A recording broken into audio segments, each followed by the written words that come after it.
Hello everyone, welcome to the next video lecture of economics. In today's video class, in today's session, we are going to talk about class 10th economics, that is the very first chapter, chapter development, right? So we are going to understand the economic development and what are the perspectives of it. So let us understand first the meaning of development, right? What do we understand by the term development?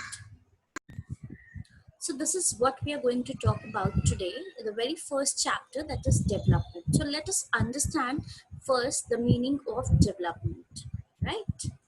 So we shall move ahead with the concept of development. Development uh, can be very different for different person. Development can be measured through the upliftment in the standard of living of a person. But when we talk about development, before I discuss the meaning, let us have a look on some of the um, some of the lines that are there. What is the real meaning of development? Why do some people, why do some develop and other remain poor? How do we measure development? So these are certain very nominal questions which comes in our mind when we talk about chapter development. So let us understand the meaning of development. When we talk about the development, it is actually addressing to the multifaceted approach or multi-dimensional approach that we'll be talking about. It does not only involve the changes in the social structure, in the economic structure, but it also looks for the other things which are equally important to lead a life. For example, it is looking for popular attitudes, it is also looking for the national institutions, as well as acceleration of economic growth, what is produced, how things have been distributed, how the production is happening in the country. It is looking onto other factors even. It also talks about reduction of inequality, that is something how to bridge the gap between the rich and poor. And it also speaks about the eradication of poverty, that is removal of poverty from the country. That is how we understand the concept of development. That is why we often say it's a multi-dimensional approach, because it does not takes into consideration only a single factor. Rather, it takes many other factors which are equally important for development. So this is one of the definitions which has been given by Todaro and Smith. Let us look ahead with the UNDP definition. Now you must be wondering what is UNDP. We'll discuss later on, although it's an organization, right? So development, you can see the other meaning of development. Development is to lead long and healthy lives, to be knowledgeable, to have access to the resources needed for a decent standard of living, and to be able to participate in the life of the community, right? So this is how we define development. I hope you must have got some of the idea that what is actually we are talking in terms of development. You know that it also pertains to the development of individual, society, or a country as a whole that we talk about. When we talk in terms of personal income, when we talk about in terms of standard of living, we are talking personally. When we are talking about the national institutions, we are talking in terms of the country. So that is how we take into consideration the multi-dimensional factors which are equally important, right? So we shall move ahead to the next slide. Before talking about the aspirations, or before talking about the um, the principles of development or the aspects of development, we would discuss about what do we mean by needs and wants. Are these two terms same or they are different? Let us look at it. A need is something, see, what is a need? Need is something which you cannot get an excuse for it, right? You must have it. That is something why when we talk about need, so need is something which cannot be cut off. Like for example, if we talk about food, when we talk about clothing, when we talk about shelter, these are the basic necessities of life, and we cannot go away with it. When we talk about want, suppose if I want to purchase a car, that is my aspiration, that may be my goal, that I want, but that is not my necessity. It is something which I can live without, right? So, want is something which can be fulfilled, which may not be fulfilled, but need is something which is the necessity of your life. That means a must have factor is included with the need, right? So, let us see. It is something what is talking about it. That is what I said. Moving on to the wants. For example, a want is something that you or your family spends money on and enjoys but does not need. So it's very very true. For example, I took an example of car. You may take example of any source of entertainment, going out for more, watching movies. That may be a part of your life, but that is not your life, right? So that is how we differentiate. So let us now take the other examples before we talk about the aspects of the development, right? Read each scenario and tell whether each purchase is need or a want. So this is something which talks about the classification.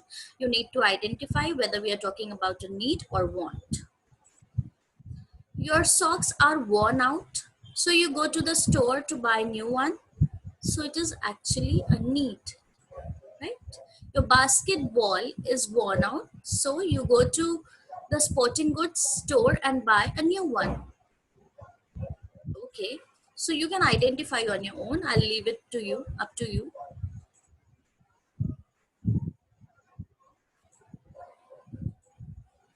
So these are certain examples which you can take up and which you can read and get an idea.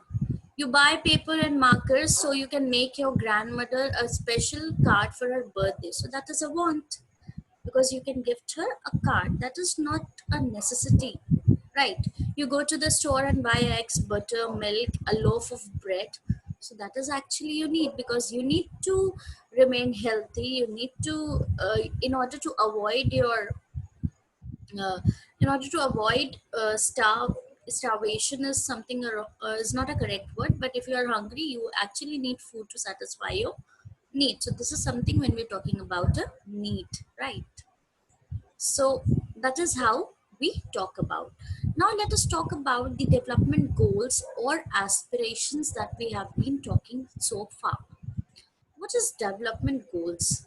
Development goals, for example, it might be very very different for you and it might be very very different for me. For example, if I take an example, right now you are in class 10, or uh, you want to have you want to score a very good marks in class 10, but that is the aspiration which will not fulfill my goal, right? Because I have already passed class 10. I might have some other levels of development. I may aspire for a car, I may aspire for a house. So that may be my development goal. So what is goal? Goal is basically a desire or an aspiration that a person is talking about. So development is a process or goals that are ever changing. For example, if I need today car and tomorrow if I complete my wish, my goals are fulfilled of car, definitely I'll aspire for something better. So it keeps on changing, right? So let us move on to the next. So this is one of the things that what I was talking about, that different people have different development goals because their aspirations, desires, need, as well as life situations are different from each other. For example, for a poor person or for a beggar, what would be the basic need or what would be a necessity for him to satisfy the basic needs of life, right? But for us it may be um, going out for a holiday. It may be we are looking for better education facilities, some of the good schools in Varanasi. We are looking for some better colleges in the country.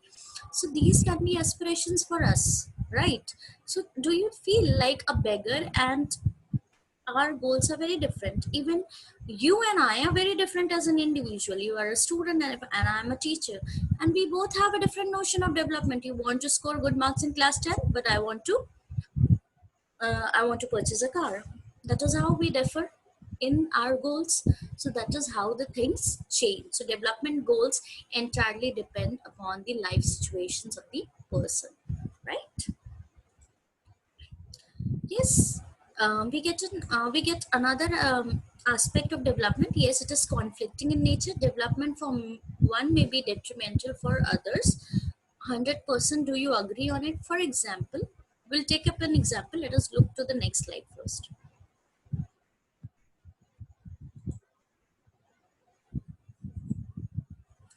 Why the conflict? Okay, the conflict arises out of limited resources, presence of opportunity cost, the availability of next alternative. Okay, I'll make it easy for you how to go with it. Okay, so this is something which comes after it. So why the conflict? When we talk about conflict, for example, if I'm taking you a very normal example. For example, a dam is to be constructed, right? So dam is very beneficial for the industrialist, for the people who are related to industry, and because you know that electricity generation would be possible, and it will make the work easy for industrialist, and that will also lead to cost cutting because they need not to pay the heavy expenditure of electricity, right? So, but when we talk about the area on which dam is to be constructed, that is very different, because you know that where the dam is to be constructed, obviously the area might be occupied by the people who are living over there. For example, if an industrialist purchases that particular area, what happens? The people of that area have to be displaced to another place, because from now in that area the dam is to be constructed. So there will be a confliction of goal for the people who are living over there, because you know they might not want that the dam should be constructed, because they need to be displaced from there. They have to look after for another sources of livelihood. They need to look for the house or the place where they are living. They also need to search for their work, so which will be a quite a troublesome process for them. But for industrialist, on the other hand, he wants that the dam to be constructed because he is looking for his own benefit. He wants that electricity cost to be saved. He wants that better electricity connections could be developed. So this is how an industrialist think, but the people who are living over there are having a different reason. So that is why how the things conflict. One wants that a dam to be constructed, and other wants the dam is not to be constructed. So this is how the things conflict. This is how there is a disagreement in the opinion of the people, right? So that is how that different people have different developmental goals, and developmental goals can be conflicting, because for an industrialist the development goal was uh, to build a dam, but for the people who are tribal people, they want that the dam should not be built up, and that is how the confliction are arising, because that is how they are thinking for their own benefit. When we talk about tribal people, when we talk about the industrialist, I hope that you have understood these two aspects of development. The first one is different people have different notions of development because their life situations are entirely different. On the other hand, the second aspiration of development is different people have different notions of development, but at the same time their notion of development can be conflicting to each other, right? So let us look